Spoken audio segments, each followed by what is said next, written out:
Hi, my name is John Richardson. I am speaking to you from Toronto, Canada. Today is Wednesday, September the 18th, 2019, and we've got a very interesting discussion happening today. My guests are in no particular order. Anthony Perrant of IRS Medic, and I've had the pleasure of being on a number of his podcasts over the years. So thank you very much for attending on this, Anthony. And secondly, well known to all the accidental Americans of the world, Keith Redmond, an American overseas global advocate. And this is actually a very important but narrow topic today. We are going to talk about the problem that accidental Americans are having in general, and specifically in the context of the what's been getting a lot of media attention, the possibility of their bank accounts being closed by banks that they use in the countries where they actually live, if you can imagine. Now, the reason that I say this is a narrow sort of podcast and topic is that I think it's important to make a distinction between accidental Americans and Americans abroad, and what exactly would be the difference. Americans abroad generally are people who identify as being American citizens. They may or may not be tax compliant. Um, they may or may not be tax compliant. Mostly they are, but for the accidental Americans, some of them didn't even know they were American citizens. So for them, they're almost never in tax compliance, and they're faced with the problem that the United States is taxing citizens, and they define citizens as anybody born in the United States unless they've relinquished U.S. citizenship. Hence, we have a gigantic problem with that group of people. So we're going to talk about that as an issue today. All right. Let's begin with the whole issue of whether somebody is in fact a U.S. citizen, because remember that this whole thing arises largely because of FATCA. And in countries with FATCA IGAs, the non US banks are essentially hunting for people who are US citizens as defined by the United States. So we begin with the whole issue of is somebody in fact a citizen or not? And Keith, why don't we begin with you? Any particular thoughts on that? How does somebody know if they're a US citizen? Well, I think it just depends. Sometimes somebody knows that they're a U.S. citizen when they get their letter from their bank stating that they have been identified as a U.S. person because their U.S. place of birth. Many Okay, so times that is the largely, first indication. and this comes as a surprise to a lot of people, does it, who've never lived in the United States? It does come to a surprise for a certain number of people where, for example, they never had a U.S. passport. They left when they were in diapers, literally, from the United States with non-U.S. parents, and they've moved back to the country from which their parents come, for example, France or Germany or Italy. And fast forward Okay. 30 years, and they get a letter from their bank, their de facto letter, stating Hmm. that they're a U.S. person. Or accusing them of being a U.S. person because of a U.S. place of Exactly. birth. Letter does allow them Exactly. to self-certify they're not, though. I mean, we'll get to that in a minute. Anthony, do you get many people calling you in a panic saying, "Oh my God, I just learned that I might be an American citizen"? Yeah, it's a common thing that happens a lot. That people that they don't even know. And just kind of thinking of the question is like, how do you really know? Because that is the way that people find out a lot of times. The bank tells them, but how does the bank know?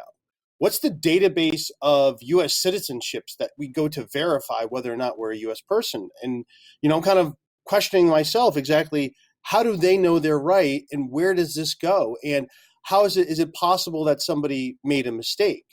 And that's just something to think about, that there really isn't. And as we kind of, I think as we kind of explain some of the things that go on, is just sort of these gaps between the agencies and how they communicate to each other. We're going to be talking about Social Security numbers, which is a Social Security administrated sort of artifact, not an IRS artifact. And so how do they go back and forth? But yeah, overall, John, yeah, people wind up being very surprised to find out that they're U.S. persons.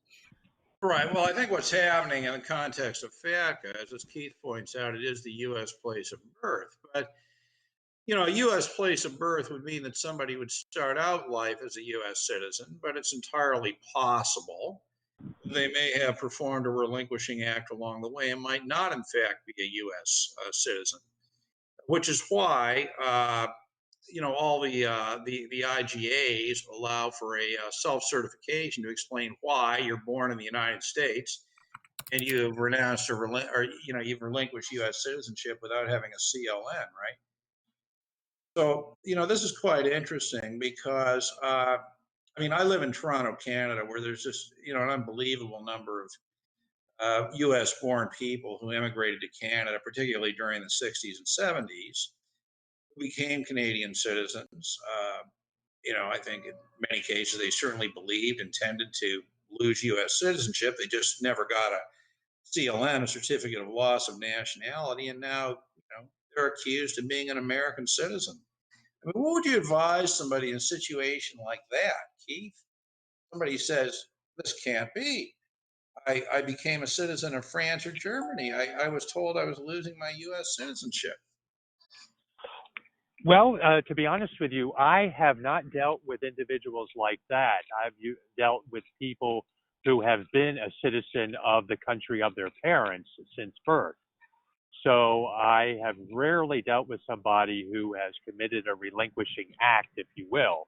The only thing that has remotely come close to that is an accidental American who may have had a U.S. passport from the get-go, left the United States in diapers, and then their parents never renewed that U.S. passport. So it just fell by the wayside, and they moved forward as a French citizen or a German citizen, and that was it. They never renewed their passport. They knew nothing about it, again, Yeah, until the FATCA letter came. yeah, that in itself, just living your life is not in and of itself a relinquishing act. Do you encounter that sort of scenario in your practice, Anthony? Somebody says, I'm really confused. I mean, I believed up and swear upside down, sideways, and diagonally that by becoming a citizen of country X, Y, or Z, that I'd relinquish my U.S. citizenship. How is it that I can be somehow resurrected as a U.S. citizen today? Well, I think the thing is because we mangle the law. Because you're right. If you are, I mean, there's, um, a lot of countries you're not allowed to have dual citizenship. That's not a thing. And so, becoming a citizen of another country by default, and I think being a citizen of another country and acting as if you were is a relinquishing act. If we actually were going to apply the law correctly, it's just that the courts just mangle the law left and right. So I Mhm. think that's really the answer. It's just a misapplication of the law because you really shouldn't be a U.S. citizen. When you think about what citizenship is, and when you think of what the oath of citizenship is, you can't have a dual. It doesn't really work like that. Yeah, there is interestingly though, there are different definitions of citizenship for nationality purposes and tax purposes. And Yeah. prior to 2004, a loss of citizenship for nationality purposes would have meant a loss of citizenship for tax purposes.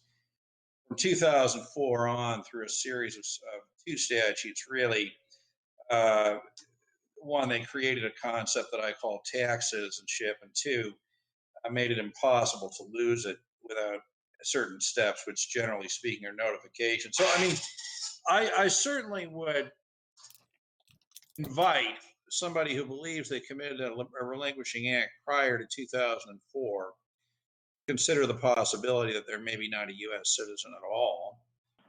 Uh, Perhaps self-certify, perhaps actually apply, for a CLN, but that's a different sort of issue. Anyway, um, Well, that's here's what a question, John. Excuse me. Here's a question, John. Would serving in your country's military or taking a position in your country's government be considered a relinquishing act?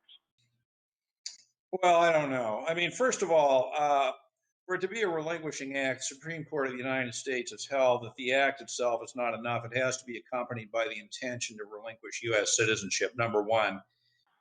Number two, there are certain, when it comes to military service and that, there are certain kinds of military service or government service that come with a presumption of intent to lose U.S. citizenship and others not so much. So, The answer is I don't know. This is something that has to be sort of considered on an individual basis. But as I've been saying for years, the first step in defending yourself from the accusation of U.S. citizenship is to respond that you're not a U.S. citizen.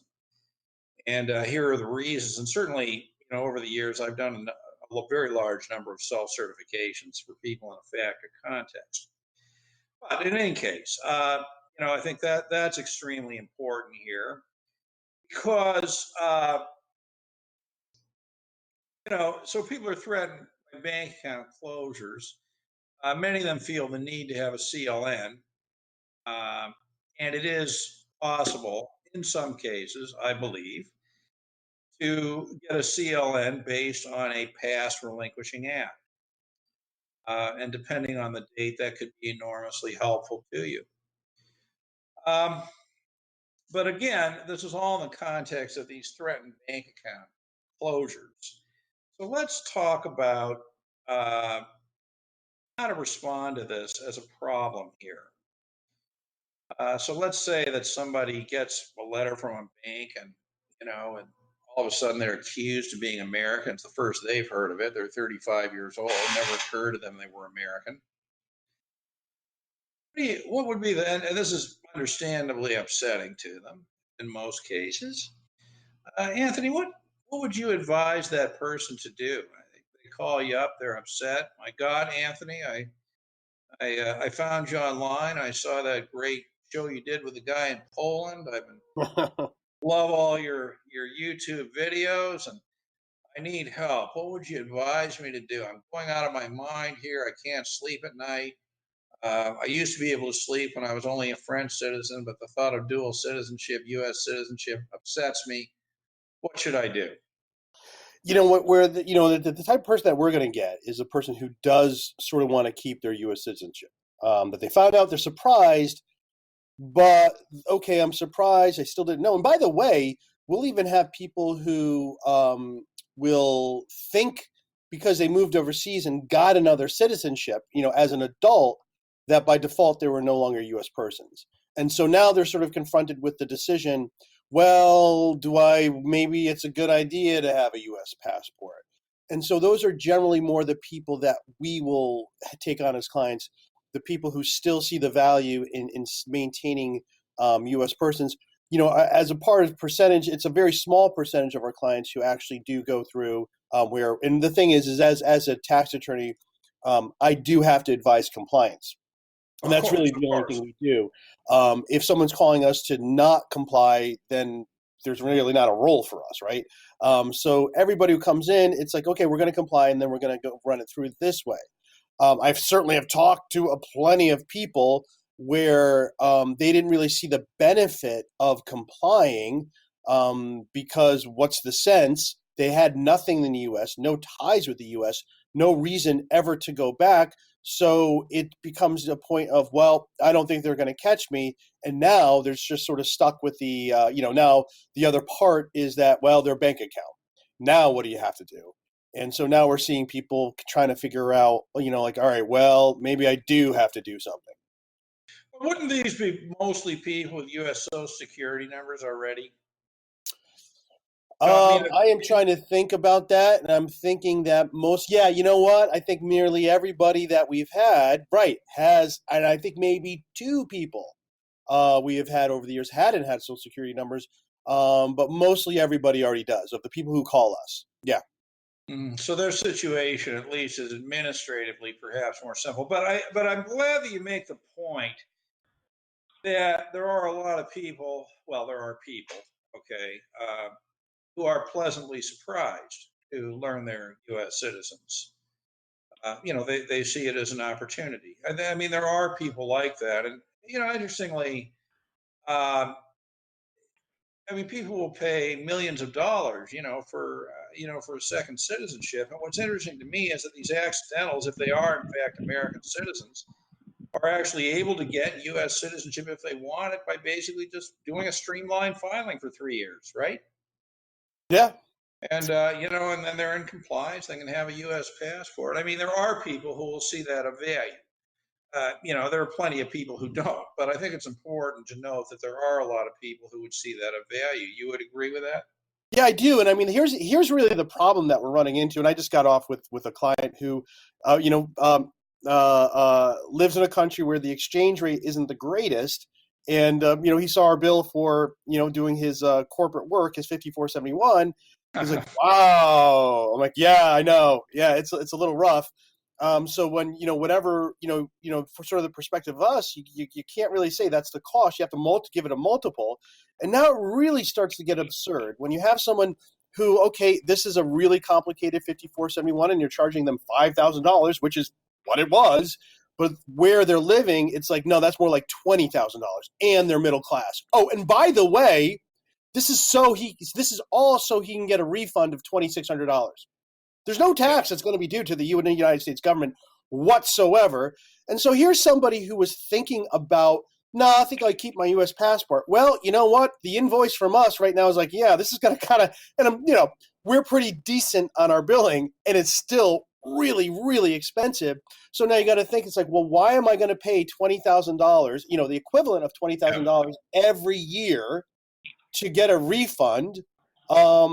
This doesn't make any sense. And, people are living on, they just don't have the U.S. tax compliance industry is built around the U.S.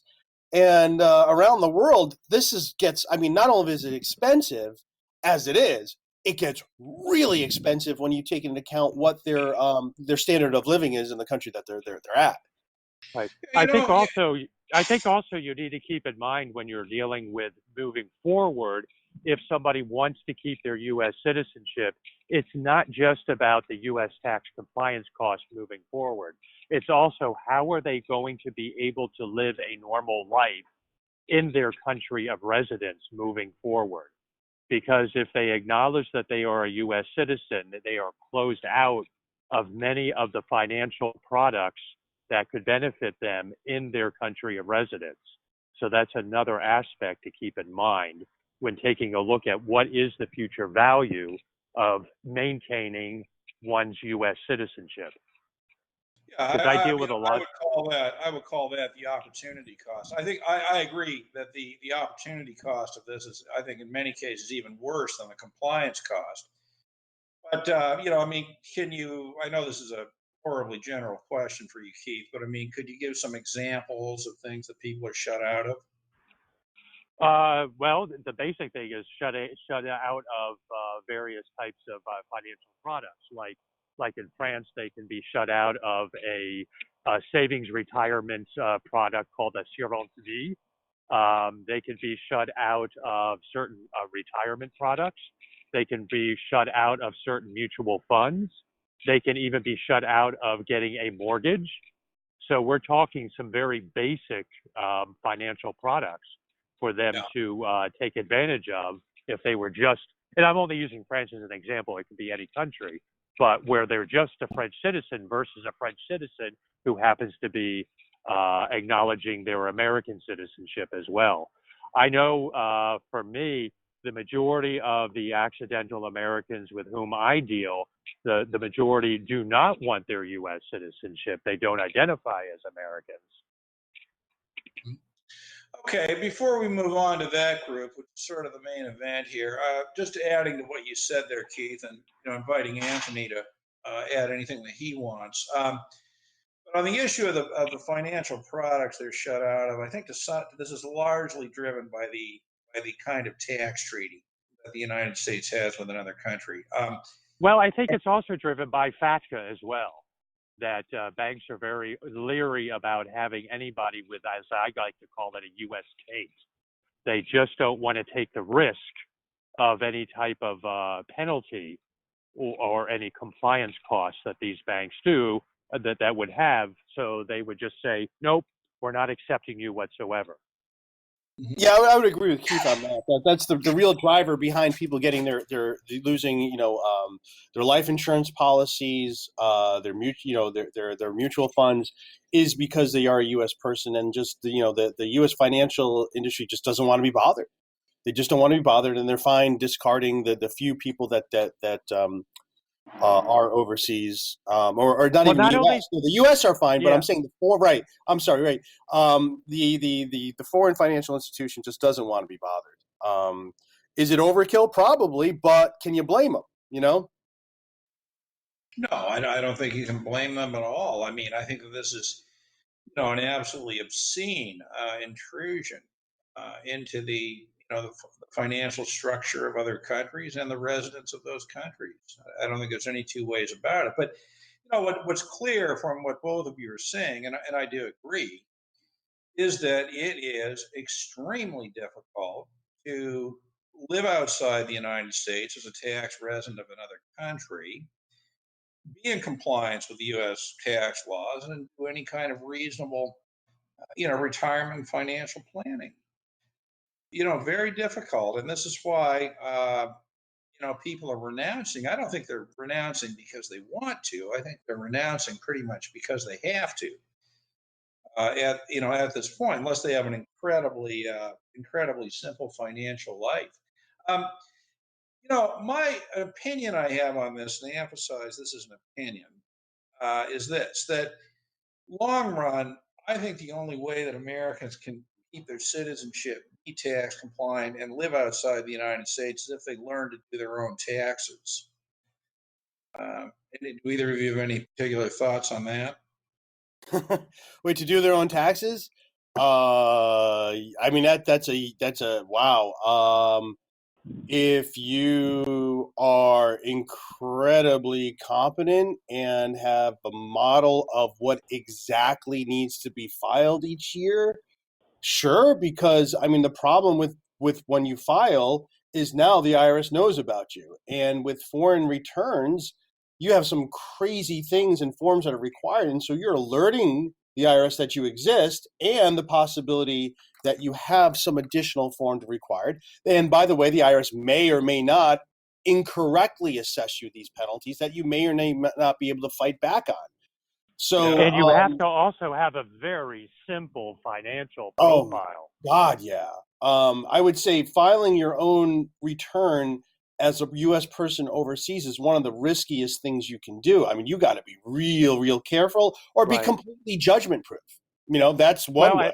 But then if you're completely exactly. judgment proof, why even? I mean, can't really say not to file, but trying to see what the benefit of filing. It's less of an Well, issue. I also, Right. mean, if you have also, nothing, it's less of an issue, obviously. Yeah. right, but also there's another element to keep in mind is, and I'm focusing right at with this statement on the accidental American situation, is that you have a lot of accidental Americans who do not speak, read, or write English.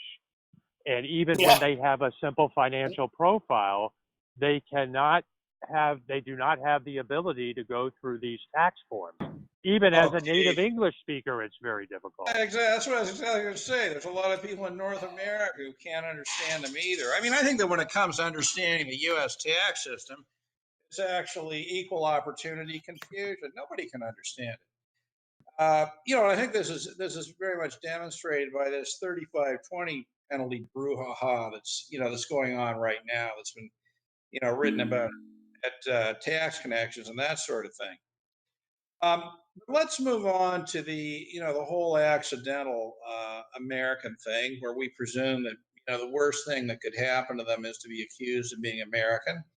They don't want to be American, and that they disregard this as a huge problem. So let's talk about some options here. Um, Keith, people Yes. frozen in fear, frozen in fear. Somebody calls you up frozen in fear. What would you tell somebody frozen in fear? Oh, I think it depends on their situation. And I usually the frozen in fear is 9 times out of 10, they get the famous FACTA letter from their bank, and the bank is threatening to close their account if they don't have a CLN to present or a social security number. Now, the de rigueur, if you will, the standard practice, which has been for the past few years, are these accidental Americans to actually obtain a social security number from the United States for the Oh, well, hold sole on, purpose. just a sec. Let's get to that in a minute, okay? Okay.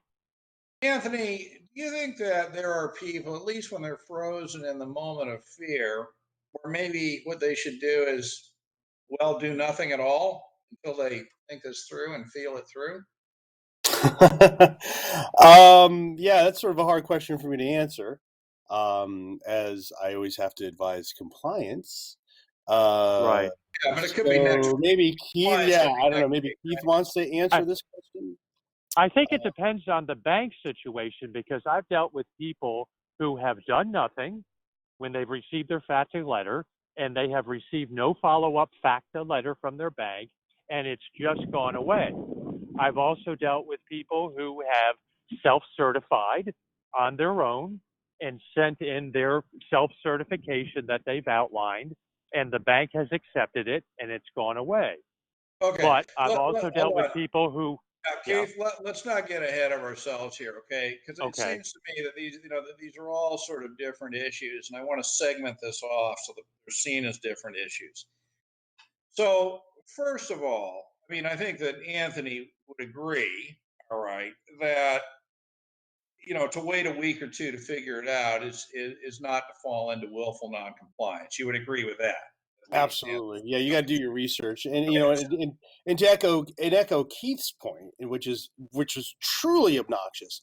Your tax compliance is a non-delegable duty. Okay, that's the way the code looks at it. That you can't say, "Hey, look, I'm not responsible for what this mistake on this return because I hired this very competent tax preparer." That doesn't work. Now, maybe they'll abate it, but maybe not because, well, you're responsible for hiring the tax preparer. But when you're dealing with somebody whose English is not their first language, unless it's Spanish, there are zero documents from the IRS in your own native language. And so now you're stuck with like, well, I guess I could hire a certified translator to translate it for me, but you're still in the same position because now you're relying on someone else. And so it's this absurd system where we have global taxation, but we won't speak the global language. We've refused to speak the global languages. Rather, you must speak, the language in the U.S. And by the way, just because you speak English, it doesn't mean it's U.S. English, right? Our words differ around the globe. So there is just an absurdity that drives me nuts. If you want global taxation, then put the tax code in every friggin' language. That's what you need to do. The tax code or the IRS Everything. It all has to be in a foreign language. If you say that compliance is a non-delegable duty, that means the person has to be able to understand it and not rely on somebody else. But by definition, they have to rely on somebody else because it's not in their language. Well, Anthony, don't you think a better solution might be for the United States, as well as decreeing FACA, to simply decree that English is the only language that can be spoken in the world? I think that'd make it a lot simpler, wouldn't it? Yeah. I think it Go ahead clearly, and make it official, right? yeah, and not only English, but we'll call it IRS English. I, Actually, right, right, which is different than any other English. You have to speak IRS East, right? Yeah. IRSEs. I like There you that. go. That is now the official language. That is probably, you know what? That is probably the subject matter of somebody's dystopian science fiction novel. Yeah, it probably will be the truth at some point, right? Well, I think that actually we may very well be there. I mean, there are many people looking at what's going on today who would say that Orwell was an optimist. Remember, in 1984, we had the new language Newspeak, and maybe we make it IRS speak. It is right. It is the ultimate language, right? Yeah, It's yeah. In yeah. fact, what I'm finding in the 21st century, it used to be the single most interesting. You went to a cocktail party and people would talk about where their kids were going to school, their new swimming pool. Now everybody just talks about where somebody's a tax resident. I mean, the new world is it's just all about taxation. It is, Anyway, yeah. Well, I guess it always has been, I think, and now we're just sort of a bit more, out in the open about it. right. Yeah. So let's say somebody, is just so frozen in fear they can't do anything. And I've seen this. So the worst case that happens, I suppose, is their information eventually finds its way to the IRS. I guess, right? Yeah, I mean, all right. So I guess this is sort of when we talk about something that's so the tax code is so large it can't be administered. The IRS has and I mean if I subscribe to the news list about the latest report and about how the IRS can't keep track of there's fraudulent loss carry forwards, in fact fraudulent credits, money going left and right, and so the IRS can't even keep track of the domestic I mean, they're so far away from having a handle on the things that happen within the borders, so far away. And now, well, and now it's like, well, that's not enough. Now we want to administer things that are outside our geographical borders. And it's really, really absurd to think that they have the ability to do that. Now, they do have the ability to sort of do drive-by shootings for randomly to hurt someone. But on a mass scale, to properly administrate this, they're so far away from having that ability. It's kind of laughable. So when people ask, it's like, here. By the way, here's all this FATCA information, and this is stuff that has come out through the hearings and things that we have found out. Where does this information go? And the answer is nobody knows. And I talked to many IRS examiners. I'm like, hey, how many audits have you guys initiated? Number one for FBARs. The answer on that is 0. How many audits have you initiated based on information gleaned from FATCA? And they're still, I haven't heard of anything yet. Now, we have had audits initiated as part of information sharing that came from other countries. There was an Iceland bank that got information to the IRS over their credit cards, and the Swiss have been sharing information to the IRS and the Department of Justice of various bank accounts, but that is actually independent of FATCA. They didn't need to do FATCA for that information sharing. So the question is, for all, let's say, all the FATCA information they gleaned from the UK, what are they doing with that? And I don't see it. So the answer, what the IRS is doing, I don't know. Maybe at some point they'll get to it. And the other thing too is the IRS doesn't have the examiners to do this. They are so far away from having this. And this is a true story. I talked to a group manager at one of the field offices, like, hey, so how is the international returns going? And she goes, yeah, it's really bad. I was like, well, why is that? She goes, well, half of my auditors refuse to work on them. I said, why is that? She says this, because they're too complicated. Right there. And now you say, well, why doesn't the group manager just fire the people who refuse to work? Well, because there's not going to be any hires, and she still needs them to work on domestic stuff. So the fact is, we have a tax system that IRS examiners themselves refuse to work on because it's too complicated, yet we're running around, and the IRS is running around acting like it can actually enforce this thing. But the only thing it can do is rule by fear and intimidation, and certainly there are people who get hammered, and when they get hammered, it gets hard. And that's really the motivation for a lot of people to sort of use some disclosure program or to be in compliance. Mm-hmm. Why don't we, since you mentioned that, why don't we talk about the disclosure programs a little bit here?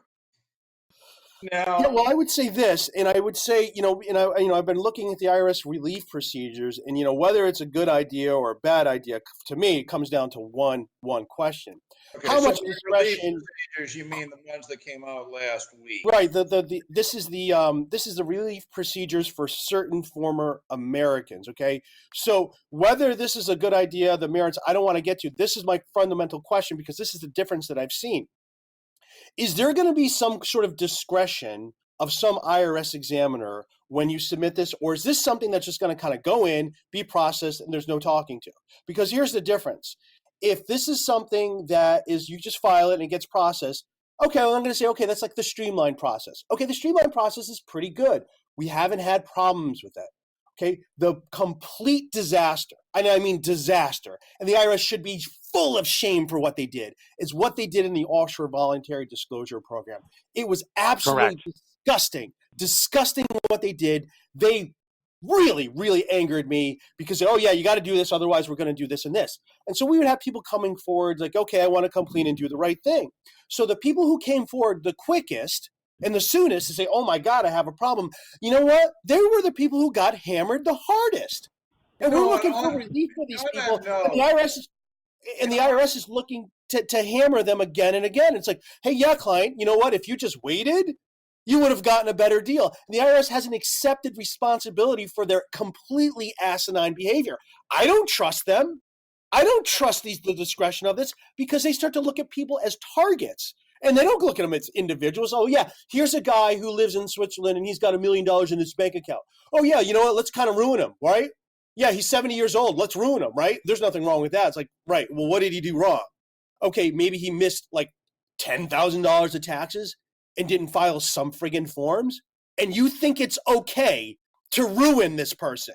You think it's okay. And and we have people who, they have to hire us And we're not exactly cheap. And we have to fight tooth and nail. And the lack of humanity is just disgusting. I don't know what boot camp they send these examiners to, but something happens to you, man. You leave a part of your soul behind. It's just disgusting. And I would advise anyone, man, if you want a good life, don't work for the IRS because you're going to do some dirty work, man. And that's going to go to your soul. And you're not going to get rid of that. Do you believe in reincarnation, Anthony? Well, I wonder what they did in a past life to come back as an IRS examiner. You did something pretty nasty. I'm going to say that. Well, Anthony, don't you feel? Excuse me, Anthony, don't you feel that they ruin certain individuals overseas because, to use your term before, they use it as a drive-by shooting, put the fear of God in other people for them to come into compliance? That's exactly what's going on because they don't have the ability to administer this correctly and fairly. They administer it unfairly. Every court decision you see, you'll see these press releases where they're so proud. They're so proud. Here's a retired chiropractor that we hammered with a $2 million FBAR penalty. And you're like, and you think that's a good thing. It's like, well, what did he do? Like, did he kill someone? Was he like a murderer? Or did he run a criminal conspiracy? Oh, no, he just didn't report some taxes. And you're ruining the man. And you're ruining, and you're bragging about this. And the courts, of course, are ratifying it because, if it's taxes, and hey, look, in law school, if you wanted to turn off a group of attorneys or budding attorneys as quick as you can, you start talking about taxes. Attorneys don't want to get into it, and the same with judges. Yet taxes are the most consequential thing we have, yet they're sort of ignored because it's complicated and involves a lot of statute reading, and people don't want to get into that. So, Anthony, don't you realize that in the United States today, you can get a more significant period of incarceration for failing to file an FBAR than for killing somebody? That is true. That is absolutely true. I mean, what does that say about a country's mindset and legal system? You don't really have you have a system. I wouldn't call it a legal system. I would call it a criminal a criminal justice system with sort of like criminal italicized. It's criminal what our legal system is and how it operates, and especially in the area of taxation, because how they have to work is so extreme so that they, their whole point is so that these people overseas do not sleep at night because it could be you. It could be you. Now, there's no way they can get, the 8 million overseas. There's no friggin' way. I mean, what's the entire U.S. government's capacity? I think that in prison is something like 200,000 inmates or something like that total. We're the highest incarceration rate. Right, we have the highest incarceration rate, which is just fantastic. But there's certainly not enough room. So far away. And the thing about this, there's only the Department of Justice can only process about 3,000 tax evasion indictments a year. Most of those, about 92% of those are all plea bargains. So, one simple way to shut down the whole system is for everybody to say, yeah, I'm not taking a deal. Let's go to trial. That's one way. You would shut the system down. But they're really good at sort of getting that fear equation just right to say, well, we'll get, we'll sort of like really scare people. And then when it's your ass, when it's really you up there talking to the judge, a lot of this stuff is easy in theory, but when it's you sort of being processed, being dragged in federal court, maybe they indicted your spouse too, put a little extra pressure. Yeah, on but you. aren't we? It's different. But aren't we talking about people who the Department of Justice is going to go after when there's a high rate return of an investment, if you will? Yeah. They're not going to go after the small fries and use all those resources. Well, to do that's that. not quite true. Because the IRS, they want the right size fish, which tends to be a little smaller, because all they're looking for is a press release. They don't give a shit about what they don't care about what they are collecting. They really don't. All they need is a press release to say, oh, here's somebody who shortchanged us $1 million. Well, that's really an easy number to get up to if someone hasn't filed in 10 years. Because you can say, okay, if this person had $100,000 worth of income each year and you throw in your self-employment taxes, that's $20,000 a year they owe. You throw in your penalties and interest, and, you're rounding that up pretty good for somebody who's a middle-class person. who hasn't filed in 10 years, they could get a tax debt $500,000, maybe more. And that's all they really want, because then the government's going to put in an order for restitution on that, for that, whatever that is. And by the way, there's no process to collect on the restitution. There's none. There's zero. You actually have to go and like, hey, clerk, I have restitution. They're going to be like, what? You do? Hold on. Let's take a look. Hey, we can't find it. It'll take you 15 minutes to find where your restitution order is. There's no processing of that. And the simple thing is they don't care, because they don't need the money. What they need is you to be scared absolutely crazy that it might be you next. Okay, but in fairness here, coming back to the issue of accidental Americans, first of all, it seems to me that is no chance of this group of people who didn't even know they were citizens falling into this category. Secondly, I'm not aware of any Americans abroad who've been, dealt with in this way, and I suspect that that's unlikely. And thirdly, remember, Anthony, who's the biggest victim of citizenship taxation? The IRS. Absolutely. That's right. So we should remember that. But okay. So on this particular program, all right, that was introduced a week or so ago, let's get into what this actually is, and let's begin with who cannot use it. Okay, either one of you want to comment on that? Who is absolutely prohibited from using this program? Who is prohibited from using the program? Yeah. So in other words, the program is designed to interest people who renounced and never filed anything, or who do want to renounce and find an easy way to clean up the tax stuff, right? So the first group who cannot use this would be anybody who's ever filed a 1040, right? Correct. Right. You have to have no filing, and even a 1040 NR. I did see just that. No filing at all. That's no filing. Yep. No. Well, actually, how do we know? Because we're early into it. But the IRA FAQs did say that if somebody filed a 1040 NR because they didn't know they were a U.S. citizen, they could use the program. Okay, so I think it's like, well, what if they knew? I know I'm a citizen, but I'm filing a 1040 NR. Now we get into this. That's right. We don't know. Issue regardless. Right. So first of all, you can't have filed a 1040. Secondly, there's a stipulation on your net worth, and that would be what? You can't have your net worth has to be less than $2 million. It has to be less than $2 million, both at the time of renunciation and at the time of filing, I think. And that could be there could be a difference, and there really could be. There surely could be. That's particularly since all this is done, in U.S. dollars and exchange rates fluctuate. Yep. The third stipulation has to do with the amount of tax owing. So, and that is, I believe it's 25,000 or under, or let's say under 25,000, in what really amounts to 6 years, the 5 years prior to the year of renunciation and the year of renunciation. And as I read that, it's like, well, do they mean you have to have a total tax liability per year, or do they mean in total? No, it's cumulative. It's definitely that's a pretty easy. Now, this is what I don't like about it. It's like, well, now you're making us, for us to get to the answer, we have to now file 5 years of taxes to figure out if that $25,000 or less has been met, as opposed to sort of having something a little bit simpler. That's the thing. The IRS wants to sort of like, we want to have a program, but we don't want to give anything away. Here, they don't want to give anything away because, and just generally, I mean, we probably would sort of save this for the end, but this isn't the greatest deal in the world because these aren't people the IRS can really do a lot with anyway. Yeah, but it does help. Well, actually, nothing is the greatest deal in the world from the IRS, but it does seem to me that this program is a benefit to certain groups of people, and I'll give my thoughts on who, and then you can agree, disagree, or add more. The first group is obviously those who can't sleep at night because they renounced without filing taxes.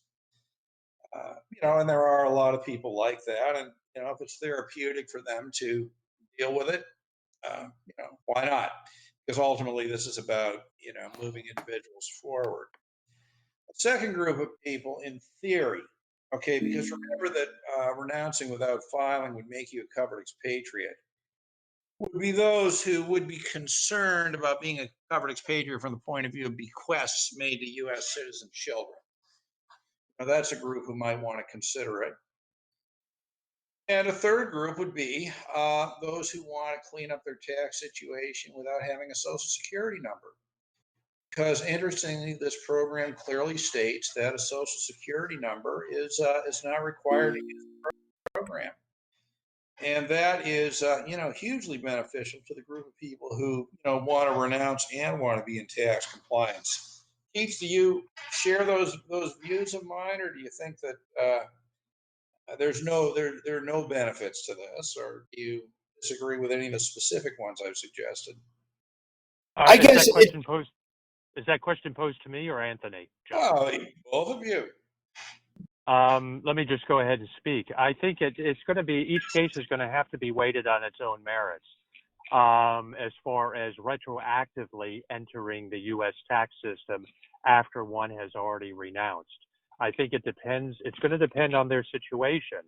But please keep in mind that we cannot look at this just within the U.S. bubble because, for example, there are countries' tax authorities that will protect that particular individual who happens to be a citizen of that country.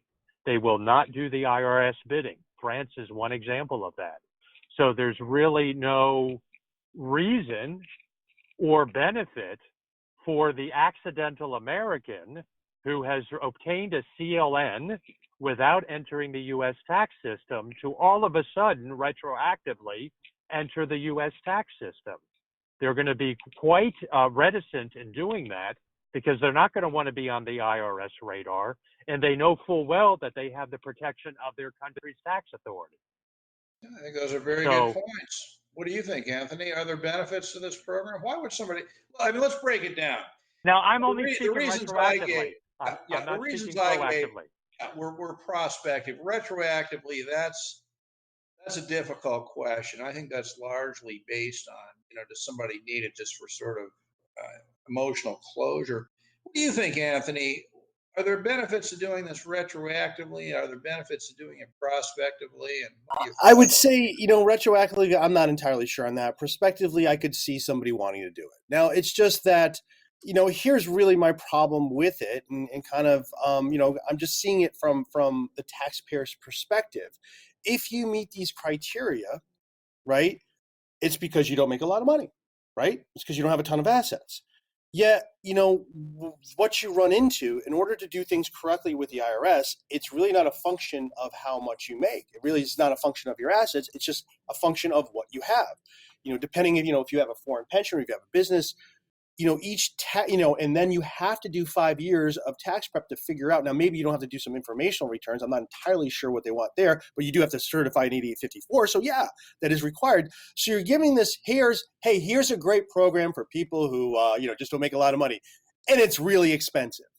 So that's kind of the whole, and the thing is, if you do it yourself, that's not a good idea. That's just not a good idea. So That's sort of my jaundiced view on it. If you really wanted to help people who didn't have all the money in the world, I think you would do something differently. Now, will people do that? And I mean, we're trying to get our costs lower and lower all the time, but there's just, the IRS just does not make it easy for any of them. No, they don't. I mean, Tax compliance is very expensive. It's very so expensive. I would say I'm just more, I guess my first reaction was just, rolling my eyes because it's not what I want to see. But is it better than nothing? Yeah, it's better than nothing. Is it better than a streamline for somebody below $2 million? Well, I don't know. And I think I'm not entirely sure because my question is, well, what if somebody had, if they just go through this straight, will they be penalized if they had late 5471s? Does that take care of all penalties? Is there a 0% penalty, or can the IRS come back and say, hey, we want to penalize you for some stuff? So my question, what we're looking into is this, using a streamlined and I think that's something we talked about, using the streamlined and the relief procedures. That I would always want to take a look into that first, because if you are overseas, there's a 0% penalty with the streamline. So that's pretty nice. And the process isn't bad. That I could say the streamlines have been, night and day difference between the OVDP. We're able to sort Well, of get Anthony, a good idea of how long it's going to take, give people a good idea of the cost. OVDP it's a nasty history, but it is history. So I don't think we need to worry about that. I also doubt my reading of the information coming out of the IRS so far is that there will be no penalties on this as long as it's not willful.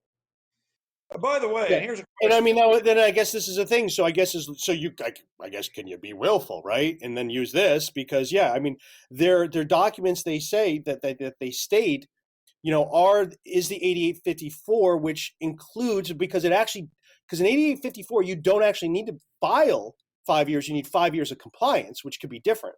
So that's kind of the thing I would want to look at is what does 5 years of compliance mean? right. Um, Gentlemen, I need to ask a question because you two are the tax experts. I'm a layman, even though I'm pretty savvy in a number of different areas.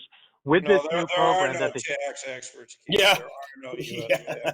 tax. Maybe Anthony is. Well, Yeah, right. And Right. yeah, especially at the IRS, especially in the government, Right. there are no tax experts in this world. Well, let We me all just do the throw best out we this can. question for clarity. With this new IRS program, okay, there are no penalties, but if there are any taxes owed, provided that one is below the threshold to meet this new program, there are no taxes owed. You're exempt. Is that correct? That is Under this correct. new IRS program. Yep. So, Yeah, they're willing to okay, forgive so follow me. 25,000 So taxes. follow me on this. If that's correct, then on the streamlined program, there's no penalties, but if there are taxes owed, you do have to pay those taxes. Oh, Is yeah. that correct? You sound like a so tax expert. Keith so is a so tax this expert. He's a Yeah, flat yeah, tax he is. expert. so this new IRS program is more beneficial to a certain number of accidental Americans to be part of than doing the streamlined program. Well, here is the difference that you might, and Yes. here's something that could come into it when we talk about, a lot of times it's not the taxes that's the worry; it's the tax compliance, doing the tax returns. They get really onerous. With the streamline, you're 3 years and done. There is 5 years that you have to do. So it's something where, okay, well, this will cost me more in tax prep, but there will be no taxes due. And that would be this program. Whereas with the streamline, they're like, okay, I won't have as much to pay in tax prep, but there's less taxes due. So I could kind of see that sort of calculus going on right there. Yeah, I think that's exactly right. But I wouldn't underestimate the value of not having to have a social security number to take That's advantage true. of this new program. Uh, you know, I think that there are, for certain types of people, I think there's clear benefits to this program. Before I forget this, I got an email from somebody a day or two ago just talking about the evolution of this stuff. And this is just shocking, shocking. So the person went into OVDI in 2011, when the IRS was saying, this is your last best chance to come into compliance. Those who come into compliance now will pay less. Well, she did that. The streamline came along, of course, and people paid less. But then in 2014, a better streamline came along and people paid less. Now they have this where people will pay far less. I mean, they might pay nothing, but the reason she gave me this message was because she paid all this money in OVDI and she was hit up with the transition tax in a fairly significant way. And what she said to me was that if she had done nothing and taken advantage of this new procedure, she and her husband would pay no U.S. taxes and would be renounced. And, she's extremely angry because she feels betrayed, that basically she tried to do the right thing by coming into compliance early. And look at what that got her. Yeah. The people who delayed have done a lot better. Do you think, Anthony, things will get even more generous? Do you think at some point the IRS will throw up their hands and say, well, that's it. Anybody who's been out of the United States for more than 20 years, we don't want to hear from you anymore? No, I don't think that's really realistic. The IRS never likes to give up a thing. They really don't. They only give up something when they think they're going to lose it anyway. So I don't see them doing that. They always like that. They always like to have ammunition because if you think about it this way, it's like, it's like this. They go up against the taxpayer sort of gives them a hard time. And I mean, they can be incredibly vindictive. And actually, that's actually the story of the one of the first large FBAR penalties of John McBride. I talked to John and he told me what happened. He got really mad at the IRS examiner because the examiner could not understand that money was stolen from him. So he started saying, these guys stole my money. They have it. I don't know where it is. If I knew where it was, I'd have my money and I'd tell you where the bank account is. And so he got really chippy with the examiner. And the examiner says, okay, you're going to be a jerk like that? Well, here's this little thing called FBAR penalties we're going to dust off the shelf and apply it to you. So it was one of the most grotesque applications of the law. And so that's generally what the IRS likes, is it always likes to have, that they always like to have these arrows to destroy anybody they want to. So I would never see them sort of abandoning, an arrow that they could have to destroy somebody they don't like. On the issue of FBARs, interestingly, the streamline does require 6 years of FBARs. This new program does not require FBARs. I'm not saying people shouldn't file FBARs, but it's interesting the program doesn't. What are your thoughts on that? Yeah, right. That is really weird. IRS weirdness. Yeah, right. I get it. I mean, it actually is logical not to include it, but I don't know why they're being logical. What do you? That is Title 31. It has nothing to do with taxes. But so why are we being logical on this? So yeah, that's kind of strange, and maybe we'll see an update on that. Like, so hey, we listened to John Richardson. He said we should really get these FBARs. Oh my God, yeah. Oh no. What do you, Keith? Why do you think they came out with a program anyway? And before you answer, what I find interesting about it is that it applies to people who either have or want to renounce after March 18th, 2010, which was the advent of FATCA. So clearly, this has something to do with FATCA, and this also seems to arise in the context of the uncomfortable situation of foreign banks saying, hey, what's going to happen? We can't get these social security numbers from people by the end of 2019. I see this as completely unrelated to helping accidental Americans, but completely related to improving the politics of the situation by helping the foreign banks. Do you agree or disagree?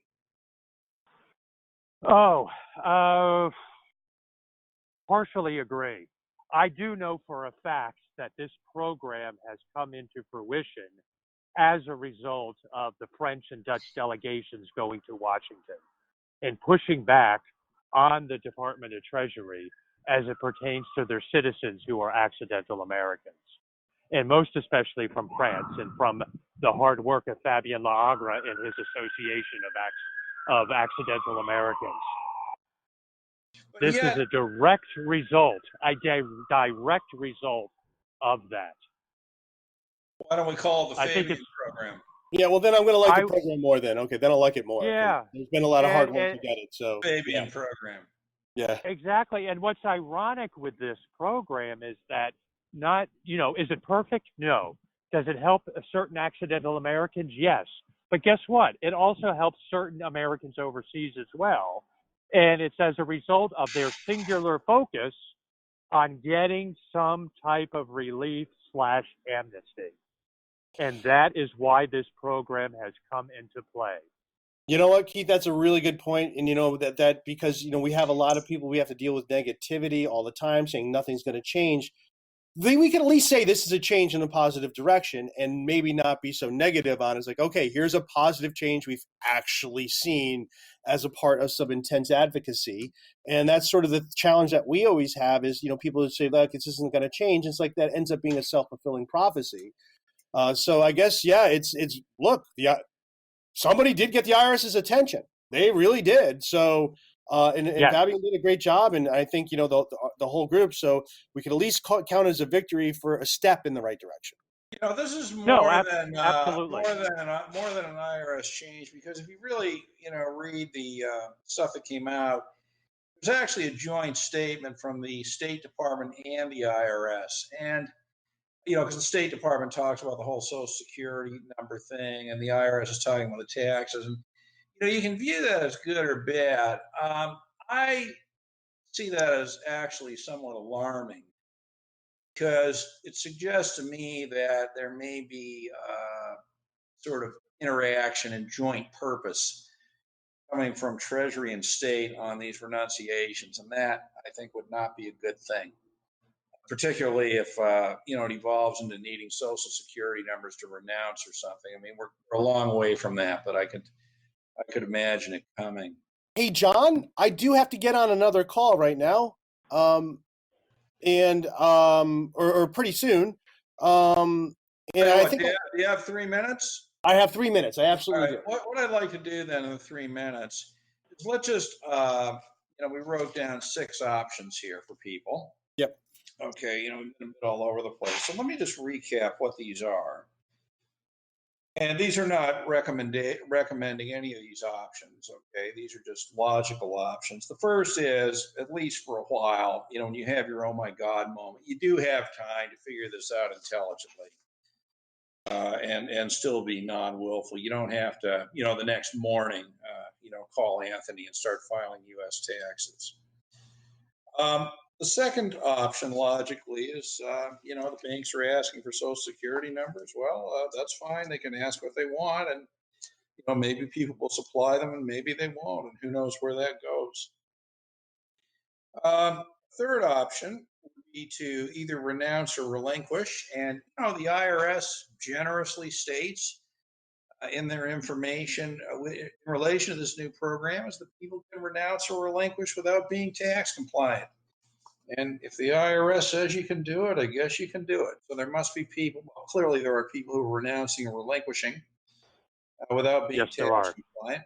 And I would add to that they may want to consider whether they could get a relinquishment prior to 2004. Yeah, and I would say just quickly on that option, I would just say that, and I think this is just generally true of everyone overseas, whether you're accidental American or not.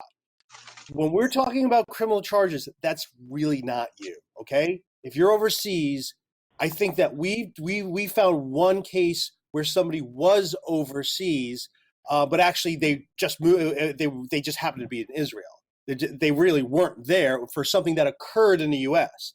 If you do something in the U.S., go overseas, yeah, they're going to drag you back for that. But if you're living overseas and you're living as in whatever country as a citizen of that country, I guess in theory, the Department of Justice could drag you back. We've never seen it happen. And honestly, and this is really what you need to understand, the jury wouldn't understand why you're there. They're going to try to convict someone who the jury's like, wait, you have to pay taxes if you live overseas? What? Yeah, No, this can't be. They're going to be confused. So when we're talking about really the penalties, it's financial. It's financial. Can you get a bank account? And is there going to be a risk of a penalty that they'll assess and also collect? And maybe assess, but that collect is a big question mark. So that's really the reality of it. So and I mean, if you are up at night, oh my God, I'm going to be arrested, thrown in jail. Like, yeah, that maybe, but for something else, okay? For something else you did, not this. Yeah. Well, yeah. So you're talking about for somebody who renounces relinquishment, doesn't file taxes. I mean, I would agree with you that criminal stuff is not, I think, the issue. But, it is possible to renounce or relinquish and deal with the tax situation. So a fourth option would be this new program that we've talked about today, if you're eligible for it.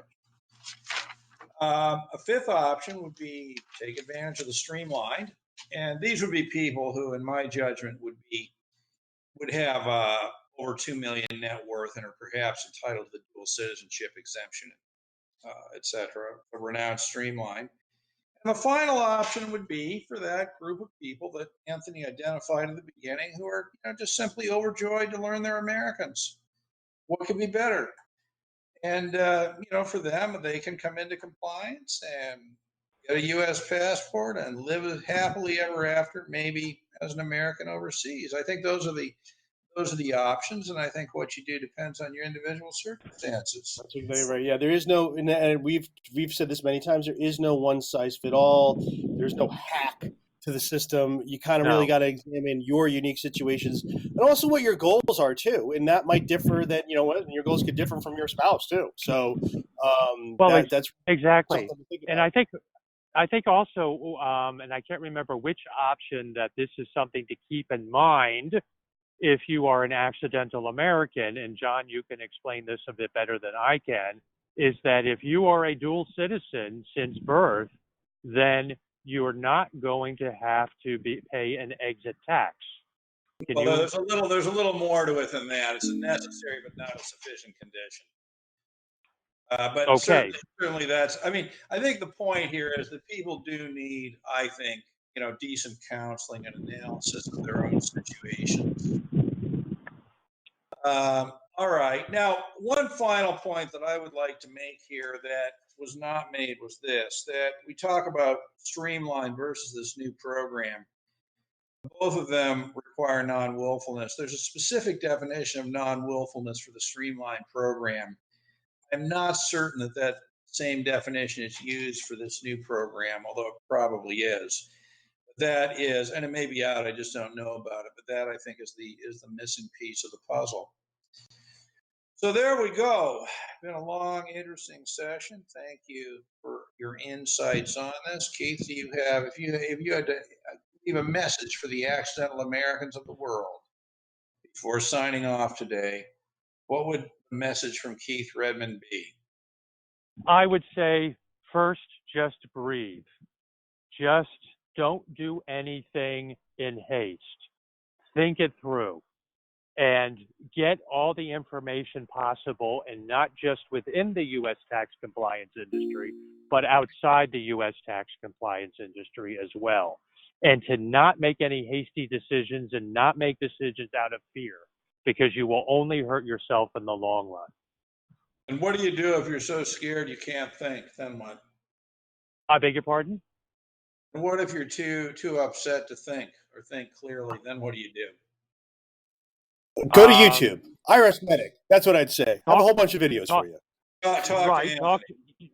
Talk to Anthony. Talk to me. Talk to you, and to just get some semblance of the reality on the ground. Yeah. And it's better to just wait and not do anything when you're upset. That's why I tell people all the time when I speak to them, just breathe. It doesn't have to be done yesterday. But each case, as Anthony said, each case has to be weighted on its own merits, and there is not a cookie cutter approach to every single situation. Full stop. Anthony, Exactly. And I would say, yeah, your advice, your parting advice today to the millions of accidental Americans in the world looking for guidance, what would be your advice to them? well, and I could imagine a lot of people, I hear this a lot. People do not, they get up at 2:00 in the morning and this is what keeps them up.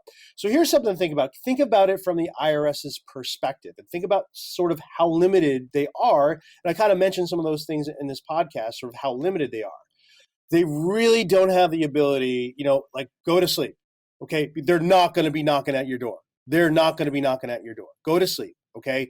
And you can think about it and talk to us, talk to, other people feeling the same things, going through the same things. There is no panic. And if you are panicked, it's really something we try to make sure that we have people cool down, because people will be panicked and like, oh, I want to do this full, or they'll say, oh, I want to do the full offshore voluntary disclosure program. We're like, please don't. That's not for you. That's overkill. You're going to hurt yourself. Think about it. And so luckily we're able, people get a cooling off period, like, oh, okay, I'm not the only one. And you're really not the only one. There's millions just like you. Millions. What can they possibly do with millions of people in non-compliance?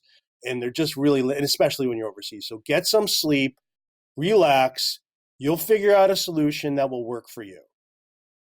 Yeah, bearing in mind, I think that one of the problems, this is largely an emotional thing, and people crave certainty, and the people who crave the certainty most are the most likely to do the stupidest things. I think that there is no perfect solution here. A decision has to be made, but I think understanding what a decision is important. The only reason in life a decision is required is because you don't have certain options. That's the problem.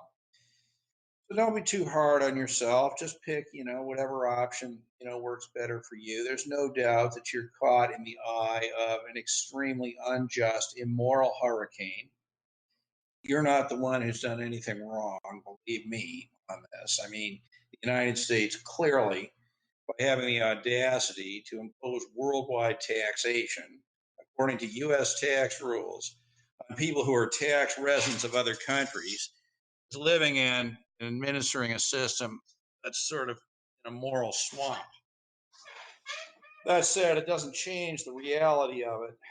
But for God's sake, I mean, unless you clearly have been willful, believe me, you've done nothing wrong.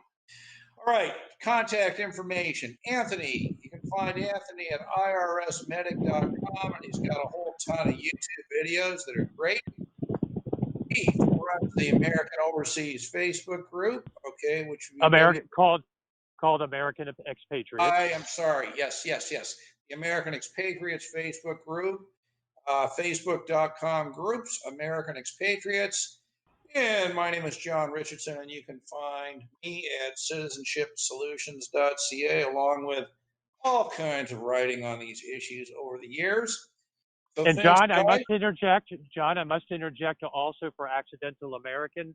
Fabien has a group on Facebook, and it's the same thing. Just look up accidental Americans, and for those accidental Americans, they should join Fabien's group. So that would be facebook.com groups, Accidental Americans. Is that correct? That is correct. Okay, and this, Fabian has done such important work that today the new IRS program has been christened the Fabian program, as a tribute to all his great work. All right, any closing, any things you want to say? Otherwise, we can sign off for today. Anthony, thank you so much for participating. Any closing wise words? I think he had to sign off. Okay. Keith, any closing wise words? Nope, like I said, just breathe. That's okay. it. And I'm not wise enough to have wise words. So, thank you very much, and looking forward to getting this out to people. Thanks. Thank you.